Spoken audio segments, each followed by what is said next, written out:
This segment of the news has been brought to you by Sun Oil Limited.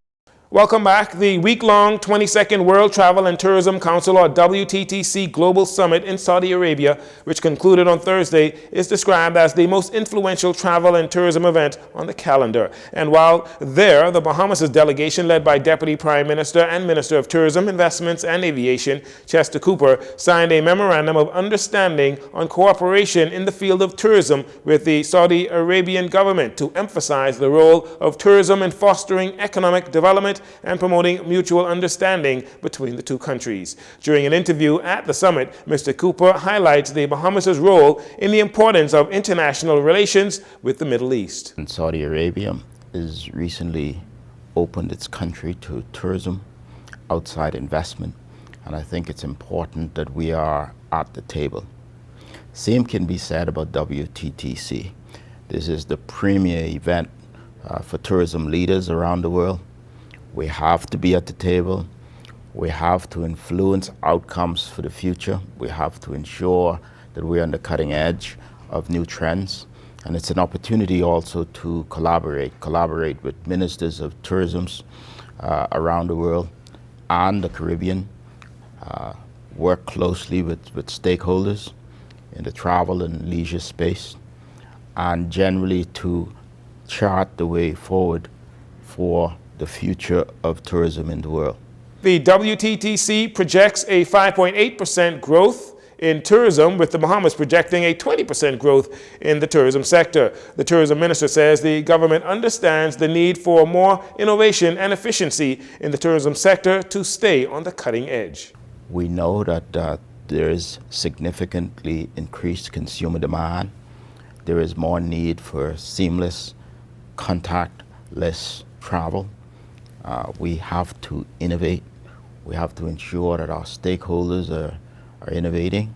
We have to use technology efficiently, and this transcends the tourism industry, but we must ensure the harmonization of banking rules, data protection laws, etc., to ensure that we're in sync with what's happening in the rest of the world.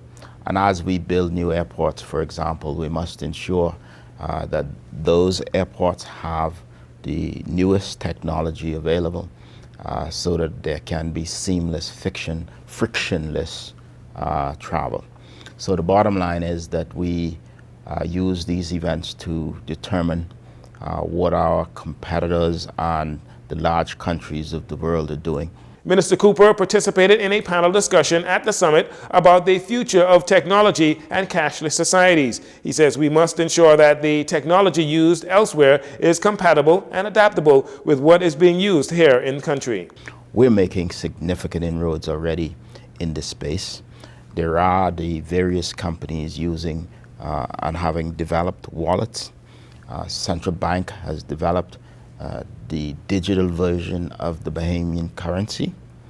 We have a broad acceptance of credit cards. So we are well on the way, fortunately. Being a very open society has caused us to adapt to changes over time. However, we must go further. Everyone has a digital cell phone. This is the way of the future, and we must ensure that our rules are harmonized with the rest of the world when it comes to banking, when it comes to data protection, and we have the technology, and we are at the front, leading the way in the advancement of new technology. The minister also notes that the main takeaway from the summit is to be able to educate, train, and gain knowledge for innovation to welcome tourists of the future. 6 adult males, 3 adult females, and a juvenile migrant were apprehended on Grand Bahama on Sunday. Police say a collaborative effort between officers of their Marine Support Unit and the Bahamas Immigration Department, acting on intelligence, conducted a search of an apartment complex on Brian Coral Lane in Freeport, Grand Bahama, shortly before 4 p.m. on Sunday, where they discovered the 10 migrants. They were all handed over to the Department of Immigration for further processing. They are expected to be deported. In news from the Magistrates Court on Grand Bahama, on Monday, 21-year-old Varence Reckley and 29-year-old Vaccaro Morley, both of Freeport, along with 40-year-old Shaquan Miller of 8 Mile Rock, were arraigned on 1 count of possession of unlicensed firearm and 1 count of possession of ammunition.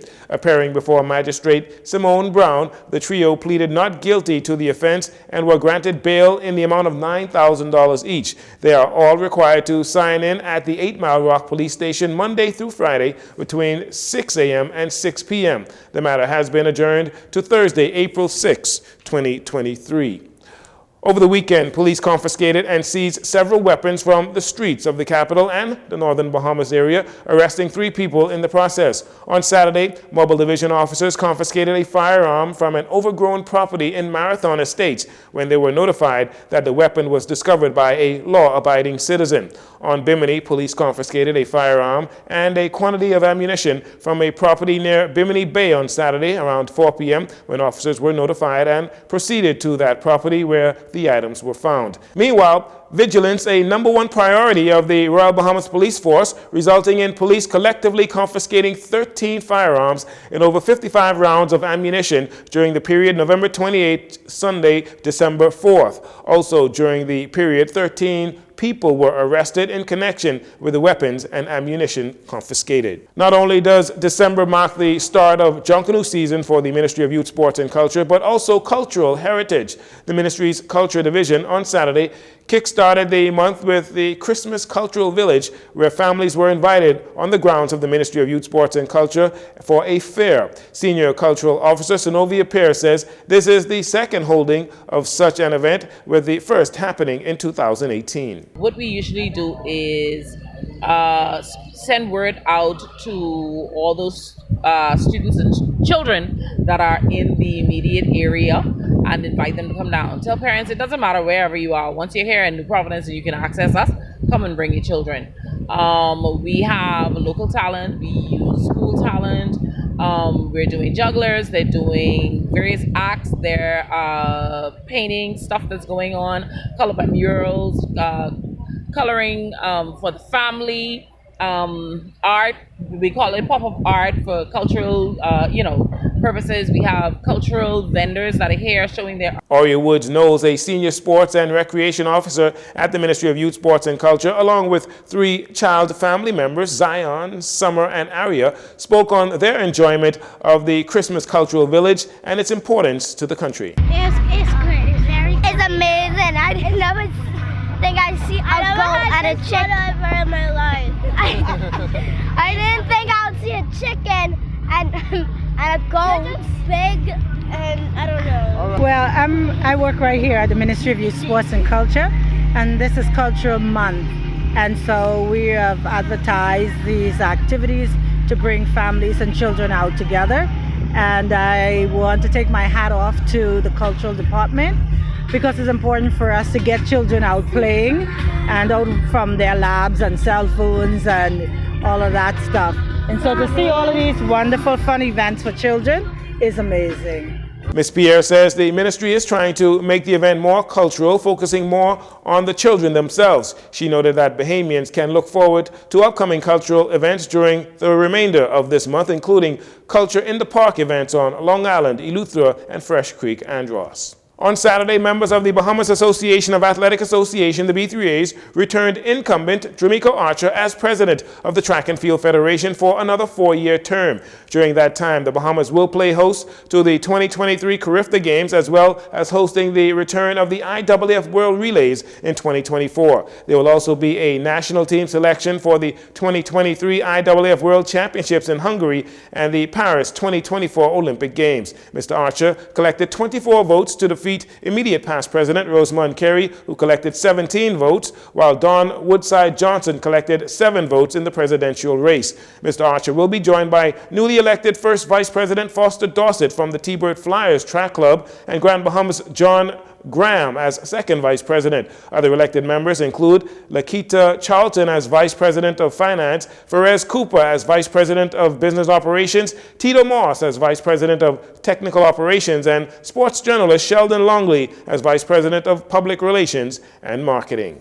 And finally, the Bahamas competing at the 2022 Caribbean Baseball Cup at the new Andre Rogers Baseball Stadium is now 1-1 in tournament play. They won their first game on Sunday, beating the U.S. Virgin Islands 4-3, but fell to the defending champions from Curacao on Monday night 10-12 after falling behind 0-10 in the 6th inning. The comeback effort was exciting but fell just a bit short. Team Bahamas needs your support at the stadium as they try to bounce back on Wednesday night at 7 p.m. when they face powerhouse Cuba. Organizers would like to see more Bahamians in the stadium to support Team Bahamas. The top 2 teams from this tournament advance to the 2023 Central American and Caribbean Games in El Salvador. And that'll do it for your JCN Evening News. Once again, I'm Jarino Saunders. Thanks for joining us. This segment of the news has been brought to you by Sun Oil Limited.